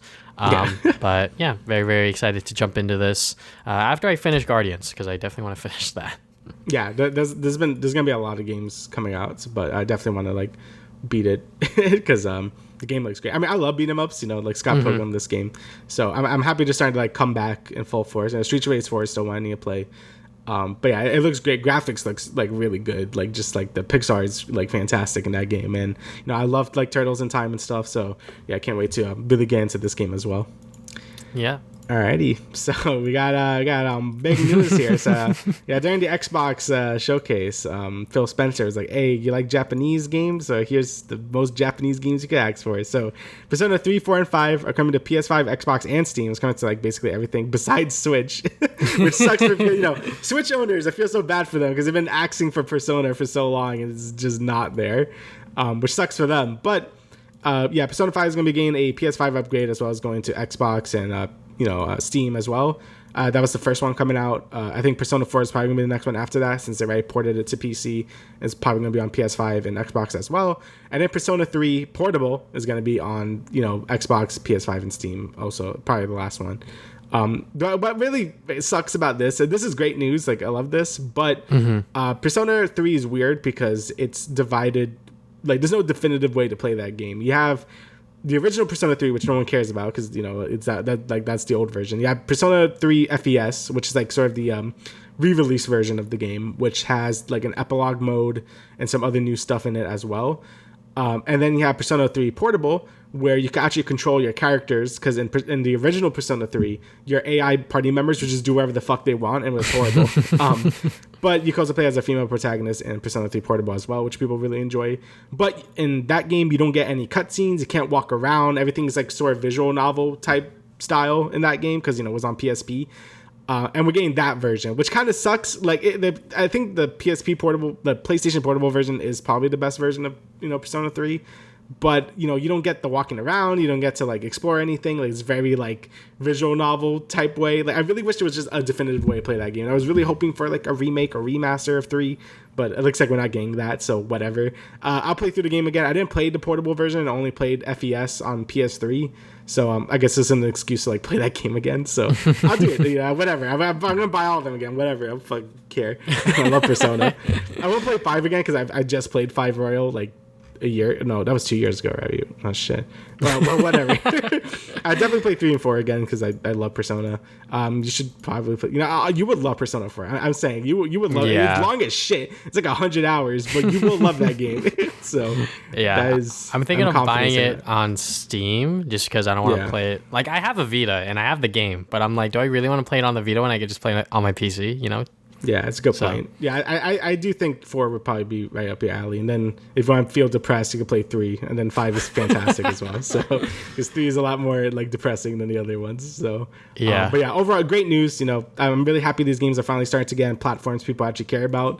And yeah, everyone could play them. I know a lot of people have played 5, and that's what introduced people to this series. So, play 3 and 4. They're fantastic games as well. So, yeah, very excited for that. I've always been really... I don't know what the word is. I really like the style of Persona 5 and just like the games in general. Everyone does. It's so cool looking. Yeah. It's always been, a very cool aesthetic, if you will. So definitely I'll try to get into one of the games maybe soon. I don't know. There's like you said, there's going to be a shit ton of games coming out soon. So there's a lot of games coming out. Maybe not this year, but if there's ever a dry period, then yeah, I definitely recommend either of them. Like, they're all really good. So. All right, so this one was fucking random. So Riot Games has partnered with Xbox to bring their games to Xbox Game Pass. So if you have Xbox Game Pass for PC, this pretty much means you unlock everything. For League of Legends, which means you unlock all the fucking champions, which is like a huge thing in my opinion because there's like over 150 some odd champions, and the fact that now you're just able to play all of them like off the bat without having to grind and like unlock them is very good because like even on like my Smurf accounts and shit like that, I don't have all the fucking champions unlocked because like I don't play the game like that anymore. And same thing for Valorant, you get all of the agents unlocked, which is very, very good because your free characters, they all do the specific roles, but some of the other characters are obviously just like a lot better at doing them. So, it's a good thing that you get all that unlocked. And I think for Legends of Runeterra as well, you get a full foundation set of cards unlocked. So I don't know what the fuck that means, but you get shit. And then TFT, you just get some, free cosmetics selectively. So yeah, this is pretty cool, kind of insane. I think that this will definitely introduce people to certain games like League and Valorant, just because now you're just able to play everything without having to worry about grinding for it or paying money out of your pocket to unlock it. So it's cool, and I'm sure that Xbox cut a check to make this happen, or whoever cut a check to make this happen, because that's a lot of shit to just have open and free to all of these players that have Xbox Game Pass on PC. So I mean, Game Pass is like insane right now. Like all the things have been showing on the Xbox showcase is like you could just play it like day one once it comes out with Game Pass, and I'm like, damn, dude, I'm probably just gonna subscribe to that at some point. Like I was for a little bit just to like check it out. I'm like, yeah, this is pretty good, but I didn't have time to play all these games. But if there's like newer games coming out, I might as well just subscribe to that and play them and like unsubscribe. It really is an insane service, and League of Legends has like 4 billion champions now. Yeah. Like I think like subscribing to like a service just to unlock all of them is really cool. That's something I really like. What Smite did was you could buy like the champion pack for like $30 or something, where you unlock every champion plus every future champion in that game. And I thought that was a really good business model. And I wish League had something like that, but obviously, League wants, Riot wants that money. So, it's really cool that you can just subscribe to a thing and just unlock all the characters right away. That's really cool. Same thing with Valorant and stuff. You don't really get too much more with like TFT because, you don't really get anything out of that. You just get low legends or whatever. And same thing with, Runeterra, you get some cards, but you still need to buy them anyway. But I think for Valorant and League and WoW Rift, I think that's really good value. Like a ton. So 100%. So very, very cool. Alrighty, so I think these are like the last few things about the Xbox showcase. We got Starfield and Diablo 4. So Starfield, we got the typical Bethesda thing. Todd Howard came on. He's like, you could explore 1,000 planets. You could climb that mountain. You 16 times the deal. You know his deal at this point. I don't really believe anything he says anymore because it's just like, yeah, whatever. Fallout 4 was kind of disappointing for me. I didn't really enjoy that game all that much. I really like, I like Skyrim. I enjoyed Fallout New Vegas, but that wasn't even really made by them. So Starfield looks like it's gonna end up being, just another traditional Bethesda game. You explore, you have some okay combat, you have a decent story. So yeah, it looks like a typical Bethesda game, but you can fly in space. Or everyone's just calling it No Man's Skyrim, so like that's another thing. It looks about what I expected it to be. Again, if I subscribe to Game Pass, I'll probably just try it out from there instead of just buying it, because I kind of regretted buying Fallout 4. So I'll probably just try it out that way instead. But yeah, it looks fun. The game definitely looks dated at this point. The creation engine is what they've been using since like fucking Morrowind from like 2000 or something. Like the faces, like they look okay, but the eyes look very dead. The game like looks like it performs kind of like shit. So yeah, it's definitely gonna be a game that I think people should probably wait for reviews for, but it looks good. It looks like it's gonna be a good time. They're not going for the whole voice acted protagonist thing like they did with Fallout 4, which is good because I feel like that limited what you could say. And as a role playing game, you want to like say what you want to say, and I think having those lists of options when it's not spoken is way better than just having the character say yes or no basically in Fallout 4. So yeah, I think it looks like a step in the right direction from Fallout 4. So I'll probably try it out in Game Pass when it like launches like next year. So yeah, I'll definitely check it out. And then we have Diablo 4. There was like a lot of Overwatch, not Overwatch. Well, there was Overwatch, but there was a lot of Blizzard stuff in this. And I kept forgetting, I'm like, why is there so much Blizzard stuff here? And I'm like, oh yeah, they bought them. So I kept forgetting about that. So there was like there's gonna be a bunch of Overwatch news today actually. So I'm not going to talk about that until next week or next podcast. I don't know why I keep saying next week. Next podcast. That's all good, bro. Because they're going to be releasing a bunch of information and stuff. But Diablo 4, they basically showed everything they wanted to show right now. They showed the Necromancer, that class is coming to Diablo 4, and just how the game is going to work.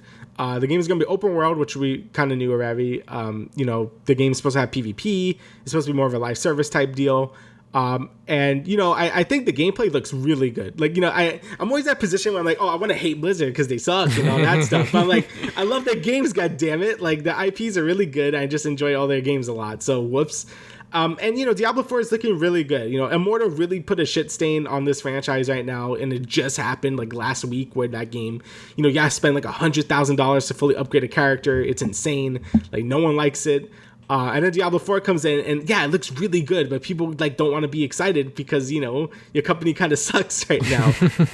But yeah, from what they showed, it looks really good. I think the open world structure is actually a pretty cool thing to have for a Diablo game, since I personally don't give a shit about the story in Diablo. I kind of just want to kill stuff, and if I could just explore and kill stuff just like freely, I think that sounds like a really cool like way to like do the game. Having it be more live servicey, I think that's fine too. They said they want to service this game for years and years.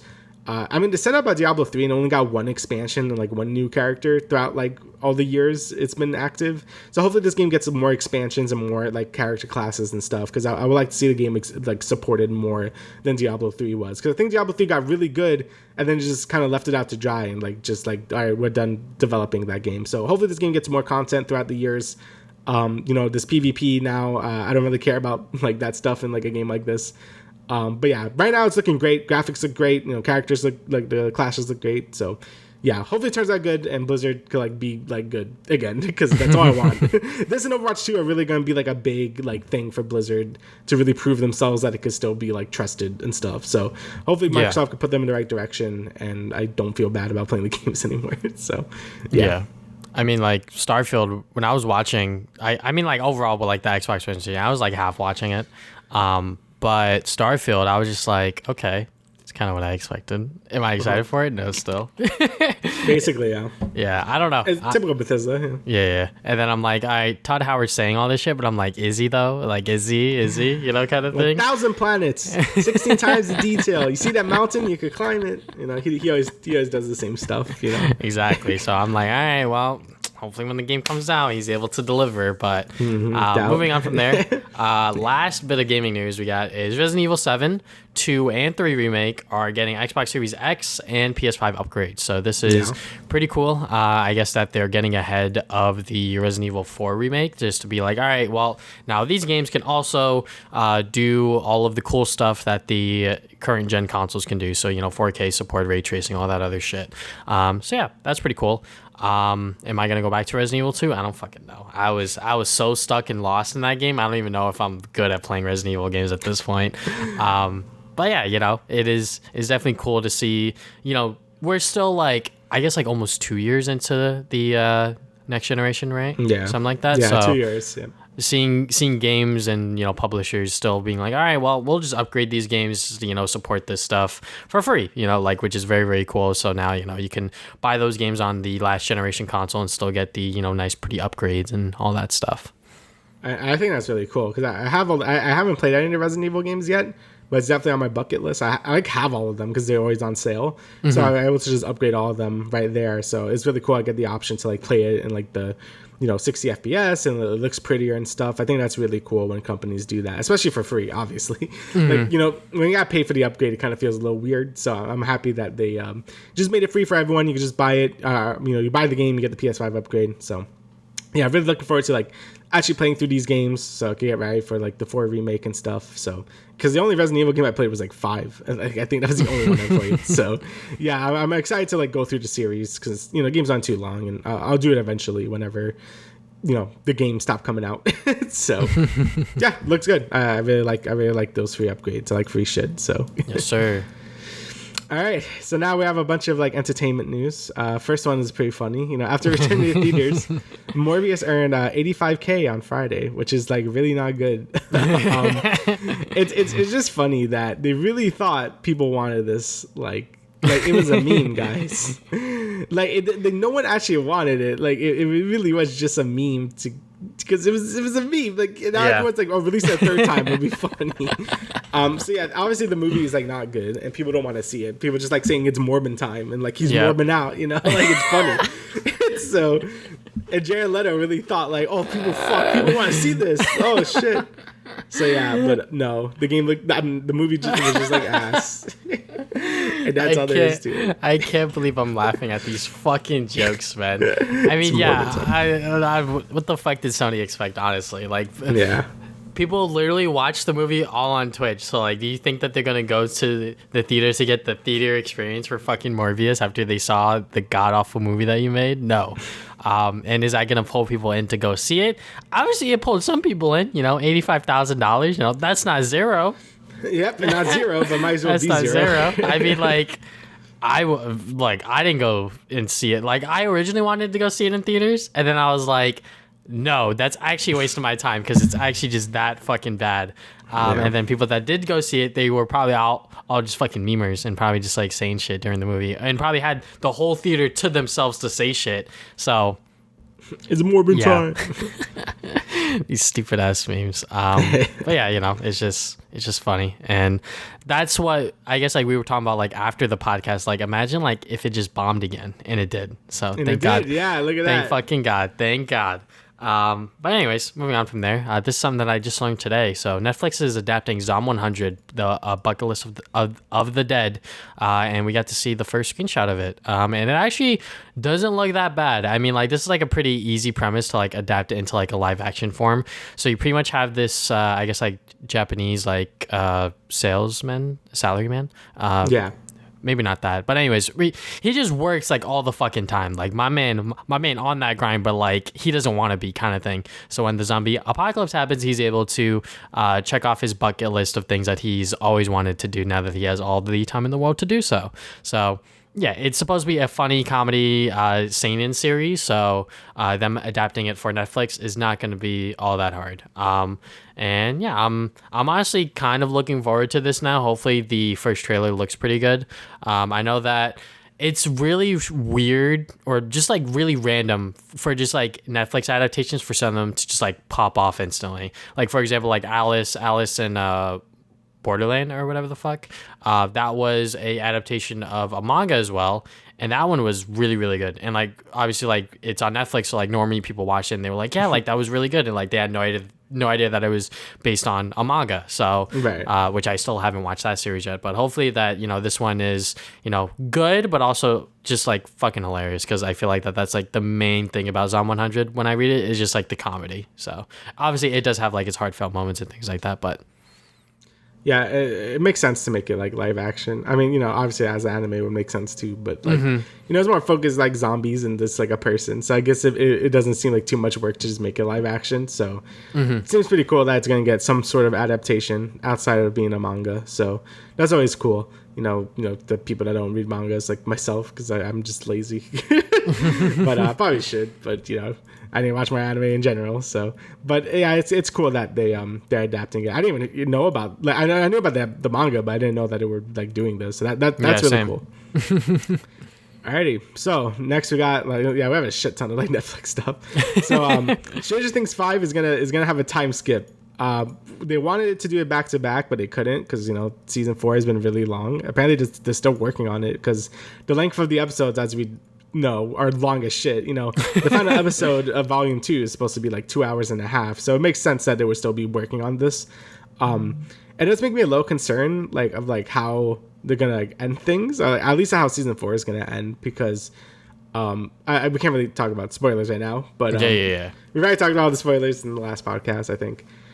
You know, I just wonder how they're gonna end it to make it like how they're gonna do a season 5. Like either things are gonna go sideways or, you know, upside down, haha. But you know, things are either gonna go these are either gonna turn like bad or something. Like I don't know what's gonna happen, because I feel like they can't defeat the main villain if this is the case in this, you know, this point. Maybe there's another villain that's even higher up. I don't really know.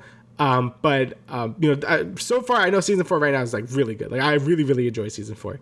So hopefully they can keep up the quality with the last 2 episodes. They could end it well, and hopefully it deserves like a season 5, because, you know, I want the show to end good. You know, I don't want it to end in like a wet fart or anything, because I really, really enjoy Stranger Things, like all of it.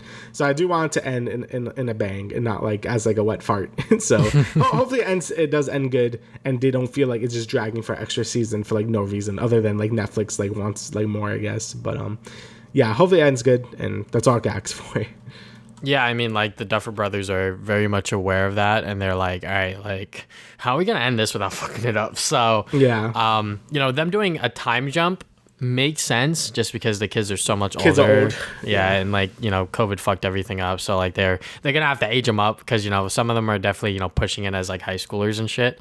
So, you know, having that time jump makes sense. The fact that they're still working on the final 2 episodes is like fucking crazy, which makes sense for them to have this sort of gap, not to just like hold it and be like, all right, now you suffer for a whole month without Stranger Things, you know, like they're actually still working on it and making sure that, you know, it looks as good as possible. So yeah, you know, I really wish that it ended here with season 4, but it looks like that they are going to do season 5 as their last season, and hopefully that is fucking all it.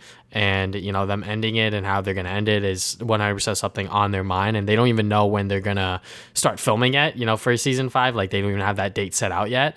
So, you know, once they get the band back together and once they get everything sorted out, you know, hopefully people are going to get excited for season 5 by the end of season 4, because like you said, how season 4 is going to end is obviously going to set up how season 5 is going to start, because they originally wanted to do it back to back. So, you know, it's going to look a little shaky for our kids in fucking Hawkins and shit like that. So I'm just happy. Yeah, I'm just happy they're honestly, a time skip just makes sense at this point. I think, yeah, like you said, COVID kind of just ruined everything.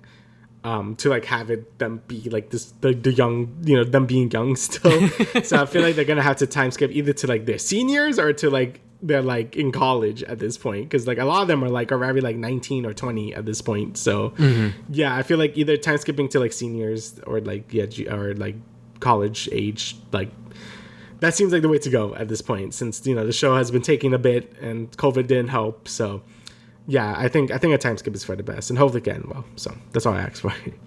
Yeah.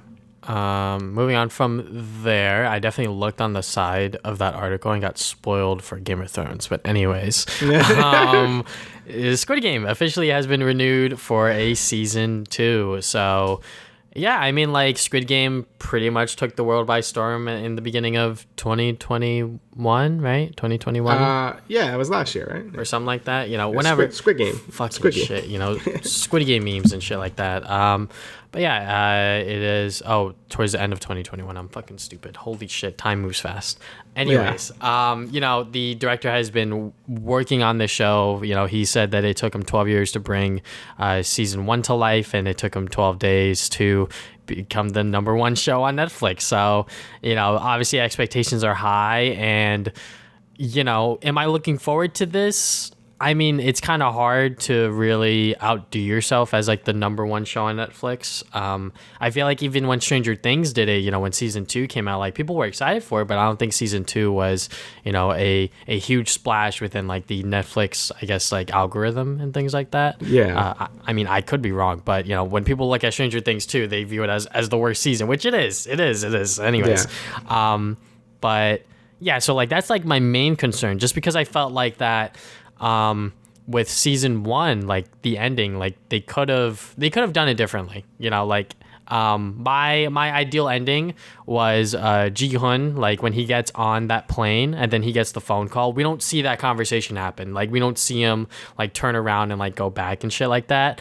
It just cuts off there, then the season's over. And like maybe season 2 can open up with that full conversation to like sort of reel us back in. But, you know, he showed the whole conversation, and now it's like, oh, okay, now they have to do a season 2, which is like, I hate when shows do that, when it's like, oh, like now you're expecting a season 2, because like in my opinion, I felt like that it could have been a nice, easy season 1, cut the fucking check and then move on. But, you know, if he has more to tell, then fuck it, you know, go for it, you know. And if he has, you know, an even bigger, grander plan for this story, then sure. But like, I don't know what it's gonna be now, because the main thing about Squid Game was the fucked up games that they were playing were so entertaining. So I wonder if they're gonna just do that again. But like, you know, with everything that happened within season 1, I already spoiled some of it, but you know, like, it's like, what are they gonna do now? I like 90% think this is not gonna be good. like I feel like Squid Game just worked as a 1 season thing, and that's all it should have been. Like, I feel like now they're going to uncover the secrets of how the things are, and I feel like that's just not going to be as engaging as like the actual like Squid Game. I think that was fine as like a subplot, and then like, you know, you kind of leave it as is. But having it like all be like this weird thing now, where it's like the focus isn't on the games anymore, and it's like, you know, it's like, I don't know. I feel like it's definitely going to be like not as good. You know, like I enjoyed Squid Game like a bit. But yeah, I feel like a season 2, like we saw it coming because the way it ended. Yeah. But now I'm just like, yeah, I don't know if I really care. I'm like, I'm probably gonna watch it anyway. Yeah. But yeah, I definitely feel like, you know, yeah.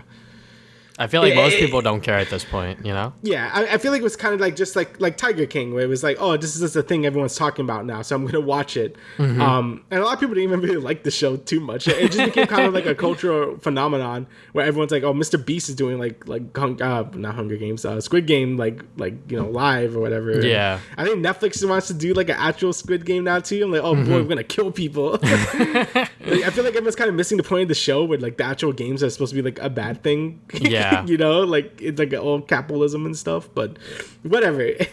But yeah, I don't know. I feel like a season 2 definitely feels like it's gonna overstay its welcome, and like I feel like the show just works as a one-off thing, and I feel like he would have been better off just doing a new idea in general. So yeah, but yeah, that's kind of just my opinion on it, because I definitely feel like a season 2 is just not gonna be as strong. Yeah, 100%. You know, like it's kind of hard to top yourself after Squid Game, because literally everyone was talking about it. Like every single actor, every single main character within that show became famous overnight. So that's just how successful and how big the show was. And, you know, with the season 2 now on the horizon, hopefully we see it within the next 2 years. Anything sooner than that, I'm going to say it's rushed, but you know, hopefully he takes his time and actually makes a story that I think people will be interested in. Because, you know, like we said, the games were like the most interesting and most compelling part of the show, and sort of, you know, who's going to die, who's not going to die kind of thing. So you kind of can't do that again after what happened within season 1, but who knows? Yeah, we just go see. Like, my excitement for it isn't as high though. That's all I want to say.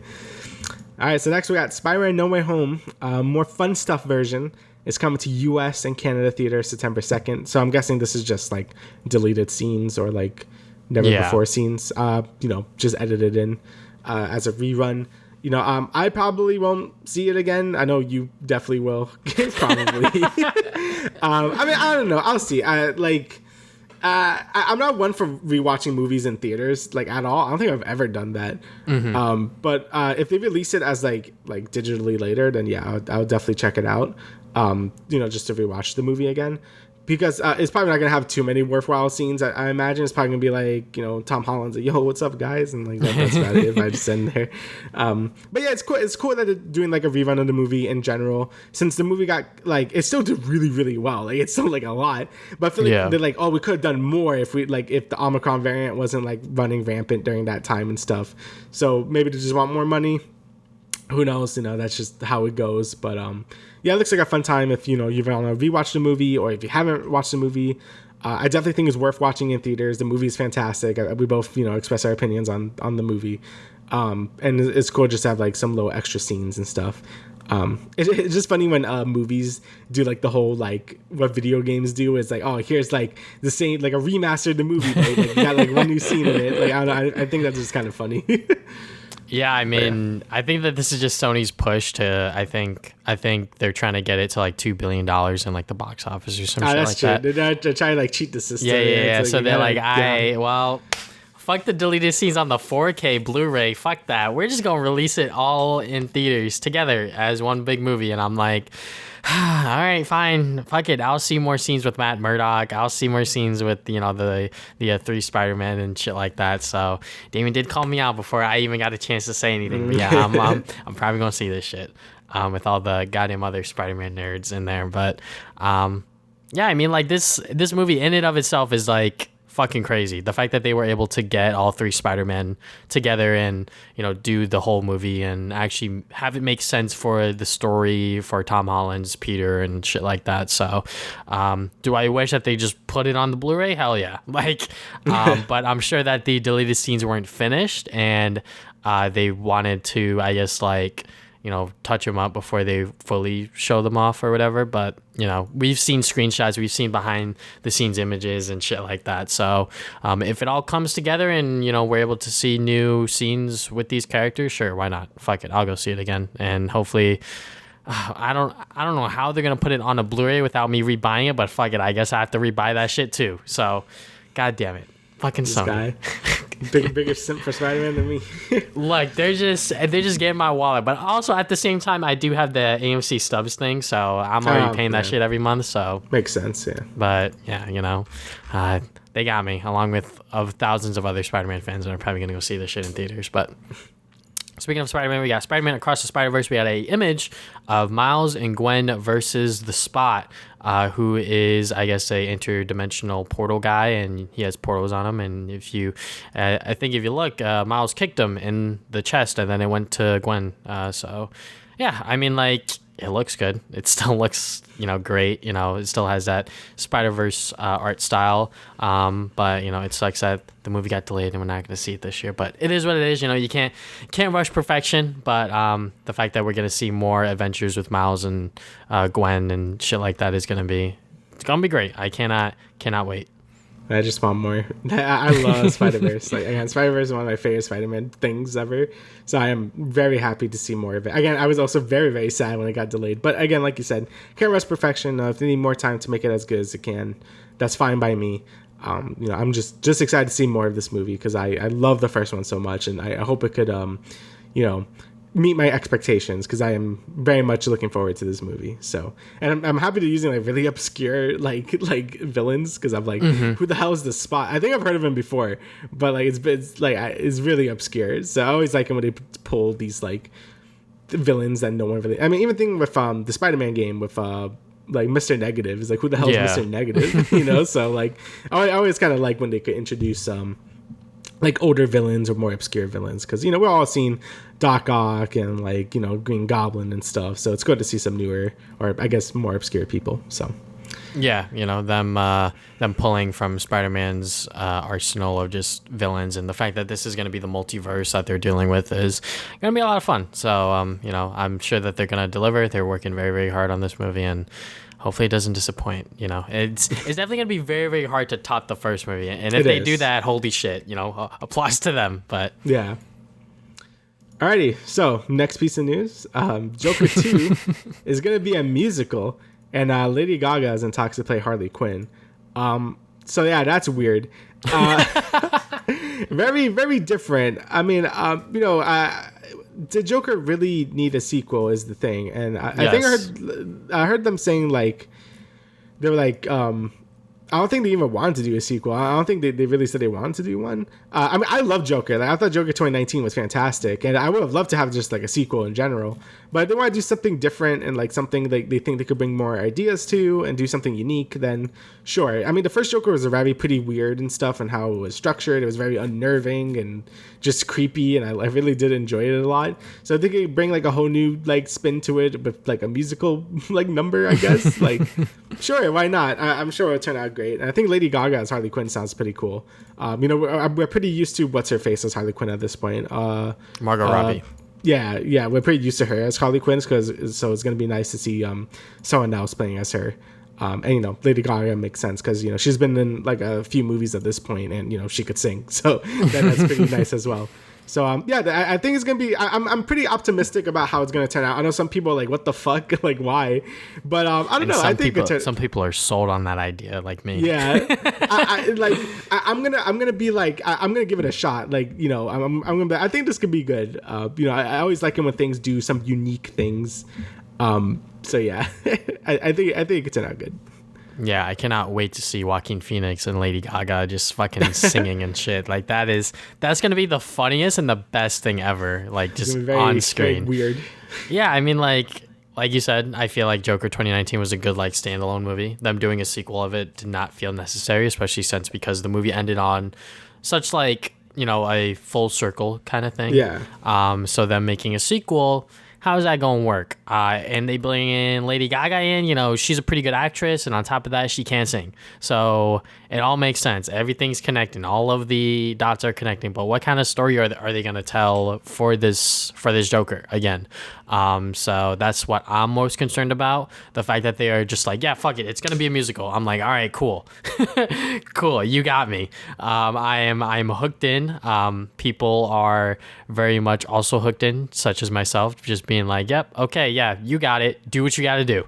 I'm not sure how well or how bad it's going to be, but I'm sure that it's going to be great because they obviously know how much money and how much success the previous Joker movie had. So them doing this big of a switch up and this big of a casting choice is obviously going to cost them a lot, and they don't want that money to go to waste. So they're going to make sure that it is going to be the best thing it can be. And I'm sure that it's going to be good. I'm sure that this is going to be something very unique and something very strange within the superhero, I guess, like genre of movies, but I'm all for it.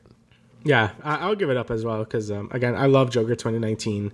And if they do something unique again, I'm totally down with it. And, I'm not like opposed to musicals either. So if the songs are good and like it's just like, well done, then yeah, I see no reason not to be excited for it. So let's see how it turns out. Can't wait to cry in the theater when Joker's just fucking singing his depression. Hell yeah, Dean. Alrighty, okay. Oh shit, my bad. Yeah. Taika Waititi is he talked about his Star Wars movie for a bit, and he sort of obviously he knows Star Wars. Like if you remember the Mandalorian season 1, that finale, that was him. That was him doing the fucking stormtrooper shit with them, fixing their blasters, him punching fucking Baby Yoda and shit like that. That was his episode. So if you like that episode, you can expect more of that. Hopefully with his movies. And there hasn't been a Star Wars movie since The Rise of Skywalker. Everything Star Wars related has been TV TV shows and Yep. everything on Disney Plus. So the fact that his movie is probably going to be the next big Star Wars movie is kind of crazy. And just like the way that he looks at Star Wars, you know, he said, look, I think for the Star Wars universe needs to expand. It has to expand. I would like to take something new and create some new characters and just expand the world. Otherwise, it feels like it's a very small story, which is true. You know, we've been very much focused on the Skywalker saga for ever now, you know, and I feel like even within Mandalorian, you know, we're pulling elements from the Skywalker stuff. You know, obviously Mando is a brand new character, Baby Yoda is a brand new character, but like there's not a lot of other stuff going on there that's like super new and super unique. So I think that Taika Waititi's movie, you know, take as much time as you got, bro. Like you're probably gonna make a banger ass Star Wars movie just by like just by the way he looks at the Star Wars IP like as a whole. Yeah, I think it's like, yeah, like you said, we just need like new people with this like series, or like more proven directors and writers, and we just need more of a vision for this thing. You know, I think the MCU is really held together because, you know, a lot of different people could do whatever stories they want, but you know, Kevin Feige has like this like plan, you know, like he has a plan he wants to do. Like maybe right now we don't really see it with Phase 4, but you know, with the Infinity Saga, we definitely saw like he was leading up to something. I feel like Star Wars has been kind of in like this weird place where they don't know where they want to set their movies in or their shows in. So they've been all over the place. Like you know, there's more things in the prequels and more things in the original trilogy. Honestly, I think we should have more things in the sequel trilogy just to flesh it out more, because it feels so like so out of place and like not a lot of things make sense. And you know, Mandalorian's trying to do that, maybe to try like hint at the Palpatine like cloning thing, like was always like a plan they had, which would make more sense for that movie. So yeah, I think we just need more structure in like Star Wars stuff, and hopefully he could bring some like good shit to it, because you know, again, like we talked about with Obi-Wan, you know, a lot of the shows have been kind of directionless, and a lot of the movies have also felt like they had no plan. It really feels just like there's not like a lot of passion in a lot of these Star Wars like projects. Like the ones where you see the most passion are with the dude who made Clone Wars, like that guy, I forget what his name is, but he helps with like with Mandalorian a lot. Like he kind of has a vision of what he wants to do, but like everyone else is kind of just like like we'll just do this as lightsabers and stormtroopers, whatever. So yeah, it's gonna be nice to have like, you know, like a proven director that we know, you know, like do something good maybe. So yeah, I guess we gotta wait and see for whenever this comes out, but you know, I'm down for it. That's all I'm gonna say. You know, I love his direction style. You know, I loved you know, Thor, like all his work in Thor and stuff. So yeah, hopefully his magic could work in a whole Star Wars movie and not just like an episode of Mandalorian, which was really good. But you know, it's a whole different story when it's a whole movie. You know. Yeah, so, you know, whenever we see this Star Wars movie by Taika Waititi, it's gonna break the internet. I will say that. So yeah. All right, so next piece of news. We got 3 animated Avatar movies in the works. So as an Avatar The Last Airbender, not the blue people. They have like 5 movies in the works. But yeah, this is really exciting. The fact that they're animated is really cool because, you know, there's been so, you know, first we got like the live action movie that was really bad. And then they were in talks with doing the Netflix remake, but it was supposed to be live action. Like, it was all live action. So I'm happy we're finally getting confirmation that we're getting animated content for this series again. You know, it wasn't since like Korra that we got anything animated with this goddamn like series. And I know Nickelodeon has been going hard with Avatar. Like, they made a whole studio for it now. Like, they're finally realizing that people want this thing to be like bigger than it is because people love it. I mean, I know. Like, obviously, Avatar: The Last Airbender is like amazing, right? Like, I mean, I like Korra too. I know a lot of people don't like Korra as much. Like, it has a lot of issues, but I think for the most part, it's still pretty decent. Like, I think it's good. But I know a lot of that was because Nickelodeon was messing up the production. Like, they didn't know how many seasons they were gonna have, so they could never like come up with a whole like I guess overarching plot like they did in Avatar and stuff. You know, the first one. So hopefully these movies could like maybe set something up. I don't know what they're supposed to be about. Like, all we got is like they're making them, so I don't really know too much more information. But yeah, hopefully this is like either like prequel stuff or sequel stuff. I don't really know what they're gonna do, but I'm all for it because more Avatar stuff is always good. I would love to see a new Avatar series again that like maybe goes into a firebender or an earthbender, since Korra was a waterbender and Aang was, you know, an airbender. So it'd be cool to see different things for what they want to do. So yeah, definitely looking forward to that. Yeah, so I mean, I was just like Googling stuff just to see what else popped up for this article, and it seems like that they are bringing in first up the original creators on as producers, so that is very, very good. And also, the first movie is going to be directed by Lauren Montag. Fuck. Anyways, Lauren M., who has worked on Avatar previously, she is set to direct the first movie. So we don't know anything about these movies. All we know that they are set within the Avatar, the Last Last Airbender sort of universe. And there's 3 of them.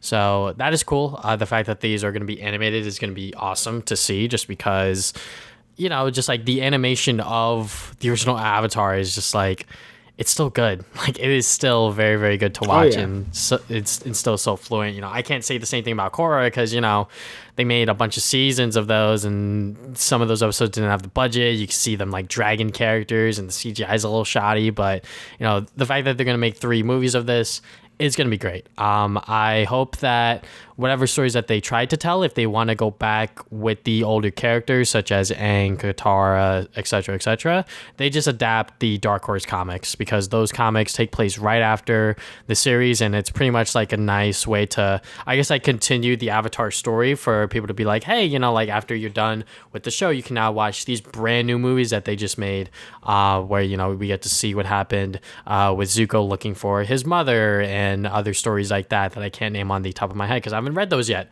but I definitely really, really want to after seeing this announcement, because yeah, I mean, Avatar is just such a great fucking IP that Paramount has that they just have not been using all that much, despite, you know, the show being as old as it is. It's like people still love this shit, so fucking take advantage of it.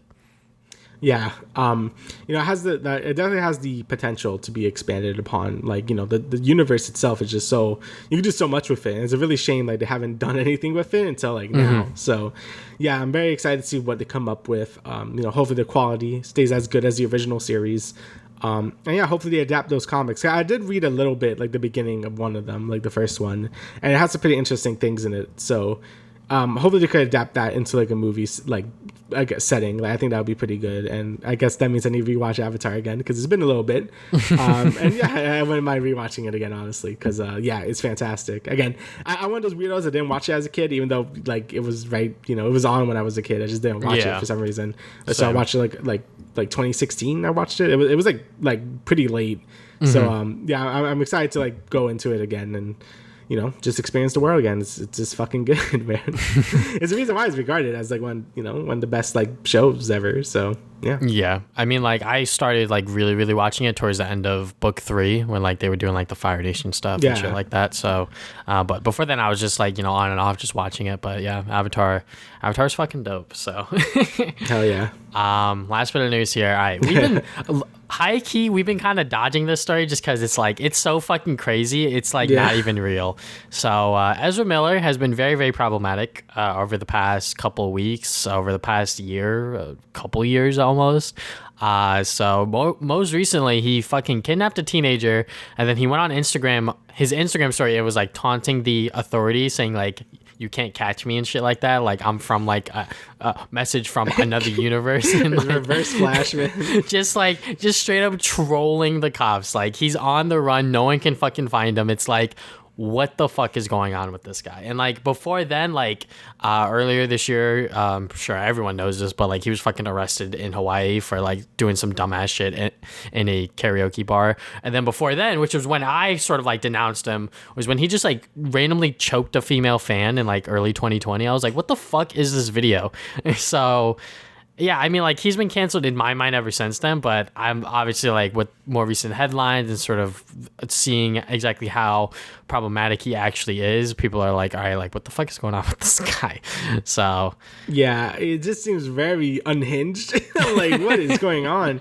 Like, obviously it's something like, you know, he probably has like a mental illness, like like that's pretty, like, I could say that probably, but like he's going like full villain mode. Like, yeah, he's like kidnapping people and like taunting authorities. I'm like, wait, what is this? I'm like, my lord, like it's like full on like psychopath. Like, what's wrong with you?